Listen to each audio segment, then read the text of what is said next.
과거 막말 논란 이걸로 인해서 공천이 철회됐던 장해찬 전 청년 최고위원이 무소속 출마를 하겠다고 어제 선언을 했습니다. 이것도 마찬가지로 친윤그룹과 좀 무관하지 않다는 해석까지 나오고 있는 상황인데 우선 어제 장 전 최고위원 얘기 한번 듣고 오겠습니다.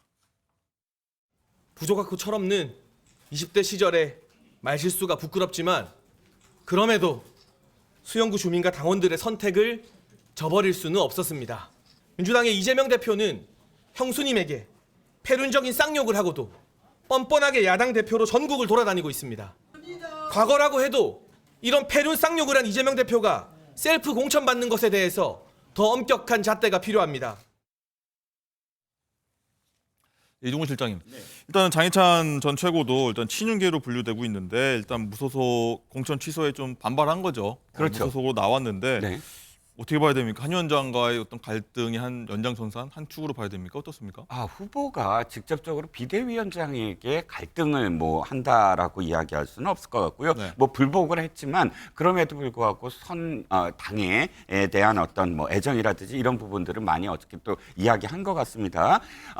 일단 장해찬 후보를 이해하려고 하는 측면에서는 억울함은 어느 정도 공감이 갑니다. 왜냐하면 여타 다른 후보들, 다른 진영의 다른 후보들과 똑같은 프레임, 그러니까 막말 프레임에 함께 묶을 수 있느냐라는 점이 있죠. 정봉주 후보라든지 양문석 후보가 표현하고 있는 것들은 사실상 어떤 한 정치인을 너무나 말로 표현할 수 없을 정도의 악담으로서 표현하면서 그것들에 대한 어떤 애정 이런 게 전혀 없는 상태로 어떤 의미에서는 또 혐오 발언으로 또 이해될 수 있는 피해자가 적시되어 있고요. 그런 부분과 또 20대 치기어린 어떤 표현들 적절하지는 않습니다만 일기장에서 볼 수 있는 정도의 자신의 어떤 그런 감정을 그대로 배설한 문구들과 똑같이 이렇게 취급당하는 것에 대해서 억울할 겁니다. 하지만 저는 또 개인적으로는 아쉬운 점이 뭐냐면 청년 후보지 않습니까? 그리고 처음 등장하는 것이고요. 이 선거 결과에 불복을 해서 무소속으로 출마했다라는 꼬리표는 아마 당선이 돼서 돌아오든 안 돌아오든 영원히 붙을 겁니다. 네. 그렇다면 청년 정치가 무엇인가? 청년 정치가 과연 그런 당의 결정에 불복하는 것인가? 라는 그런 그 질문에 영원히 또 자유로울 수 없거든요. 네. 그러니까 그 부분은 참 아쉽게 여겼습니다. 장윤주 부위원장님, 일단은 장해찬 전 최고가 이재명 대표 언급하기도 했고요. 끌어들였는데 네. 일단 부산 수영에서 3명의 후보가 일단 크게 네. 보면 붙은 건데 어떻게 보십니까? 당에서는 이 구도, 판세? 사실 장해찬 전 최고위원이 공천이 취소되고 무소속 출마까지 결행하게 되는 원인이 본인의 과거라고는 하지만 20대 때 막말 때문에 여러 논란 속에서 그런 결과를 빚은 것이 아니겠습니까? 이재명 대표 때문에 공천이 취소된 게 아니지 않습니까? 그렇기 때문에 사과를 하시면서 기자회견을 하시면서까지 이재명 대표 이야기를 하는 것 자체는 지지자들에게는 소구력이 있을지는 모르겠지만 적어도 중도에서 보시는 국민들 입장에서는 사과의 진정성이 있는가에 대해서 다시 한번 또 되돌아볼 수밖에 없는 지점이 될 것 같습니다. 그런 측면에서는 좀 아쉬움이 남고요. 다만 이제 무소속으로 출마하시게 된다라고 한다면 당연히 3자 구도가 될 수밖에 없을 텐데 그렇다라고 한다면 국민의힘 내부에서는 당연히 표가 갈리는 것이 의식될 상황일 수밖에 없다는 생각이 들거든요. 그럼 전략적으로 봤을 때도 장해찬 최고위원이 결국에는 공천 취소라는 당의 결정을 불복하고 무소속으로 나가는 것 이것만 보더라도 지금 한동훈 비대위원장의 리더십이 당내에서 얼마나 흔들리고 있는지를 선명하게 보여주는 장면이다라고 저는 생각합니다. 네. 방금 자막이 나갔지만 승리하고 돌아가겠다, 국민의힘 다시 복당하겠다 이런 얘기인데 일단 한동훈 위원장은 무소속에 출마했던 분들, 후보들 돌아와도 받아주지 않겠다고 얘기를 했는데 그 얘기 한번 듣고 오겠습니다. 저는 오늘 정치 생명을 걸고 무소속 출마를 결단하며 이 자리에 섰습니다. 국민의힘을 너무나 사랑하기 때문에 가슴이 아픕니다. 잠시 당을 떠나지만 수영구 주민들과 함께 승리해 반드시 돌아가겠습니다. 무소속 출마하는 본인의 어떤 선택이지만 당선된 다음에 다시 복당한다 이런 생각이라면 저는 그런 일을 절대 허용하지 않을 것이라는 점을 말씀드립니다. 한동훈 위원장님과 당 입장에서는 그런 이야기를 할 수밖에 없다는 점을 충분히 공감하고 존중하고 있고요. 다만 역대 모든 총선에서 정치에서 부득이하게 무소속으로 나갔다가 살아 돌아온 사람들이 복당이 안 된 전례가 단 한 번이라도 있습니까? 없다고 보고 있고 네. 민심을 막을 수 있는 것은 아무것도 없습니다.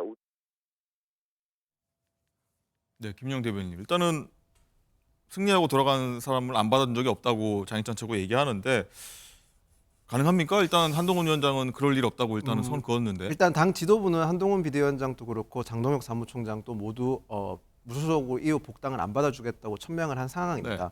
그런데 이제 저희 정치사를 아까 장해찬 후보가 얘기한 대로 저희 정치사를 돌이켜 봤을 네. 때 무소속으로 들어와서 당선되신 분들의 복당을 안 막은 적은 없는 것도 맞는 것 저도 같습니다. 이렇게 쭉 봤던 것 같습니다. 그래서 요거는 총선이 끝난 직후에 이 우리 정치 지형을 좀 보고 나서 어허. 다시 한번 생각을 해야 될 부분인 것 같습니다. 네, 알겠습니다. 이종훈 실장님, 일단은 이종섭 대사, 황상무 수석 논란, 뭐 비대 공천, 뭐 무소속 출마 저희가 쭉 지금까지 얘기를 해봤는데 일단 한 위원장한테 주어진 과제가 산적해 있고 타겟책, 돌파책 마련해야 될 것 같은데 뭐 제언을 하실 수 있다면요, 어떤 게 있을까요? 한동훈 비대위원장의 지금 고비 두 번째 고비일 것 같아요. 예. 첫 번째 고비는 지난번 일요일 날 대통령실과 함께 그 회의를 했던 것이 이제 언론에 나오면서 첫 번째 고비였고 네. 두 번째 고비를 맞이했습니다. 한동훈 비대위원장이 정치 입문한 게 그래봤자 지금 3개월도 안 됐거든요. 그런데 그러니까 이런 고비들은 늘 올 거고요. 또 총선에서도 사실상 한 당의 지지율이 한 달 이상을 계속 가는 적은 없습니다. 이 고비가 당연히 있을 거고 그런데 정치는 곧 이 타이밍의 예술이자 그다음에 설득의 예술입니다.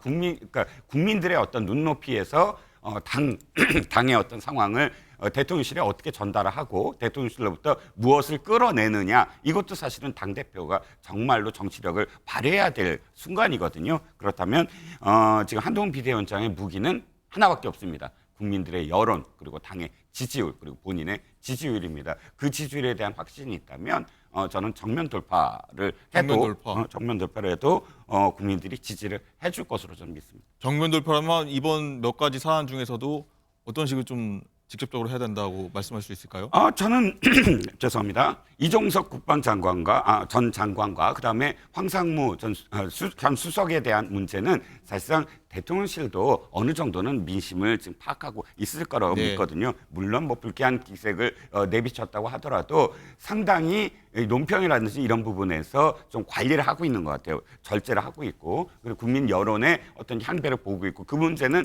쉽게 풀어질 것 같고 비례대표도 잡음이 크진 않을 것 같아요. 전체적으로 지금 이철규 전 사무총장이 요구한 부분들은 앞순위를 좀 끌어당겨달라 하는 부분들이 몇 사람이 있거든요.